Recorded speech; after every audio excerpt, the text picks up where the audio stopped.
জীবনের ৫ সত্য। একদিন এক বৃদ্ধ মানুষ পার্কে বসেছিলেন। পাশে এক তরুণ এসে বলল, দাদা, জীবনটা এত কঠিন কেন?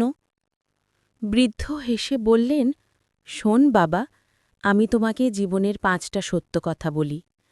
প্রথম সত্য, সময় সব কিছু বদলে দেয়।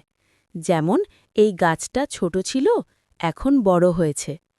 কষ্টও একদিন ছোট হয়ে যাবে। দ্বিতীয় সত্য, সবাই তোমাকে বুঝবে না। তুমি সৎ থাকো, তবুও কেউ না কেউ তোমার ভুল ধরবেই। তাই মানুষের খুশির চেয়ে নিজের মনকে শান্ত রাখো। তৃতীয় সত্য, ভালো কিছু পেতে হলে পরিশ্রম লাগে।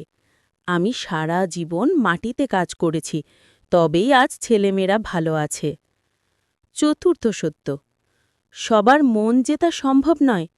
তুমি যতই ভালো হও, কেউ না কেউ বলবে, ওর মধ্যে কিছু না। তাই অন্যের কথায় মন ভেঙো না। পঞ্চম সত্য, সুখ লুকিয়ে আছে ছোট জিনিসে।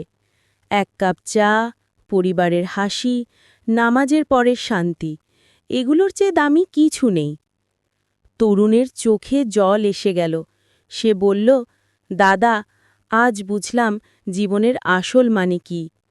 বৃদ্ধ হেসে বললেন, জীবনকে সহজ রাখো, তাহলেই সুখ তোমার পাশে থাকবে।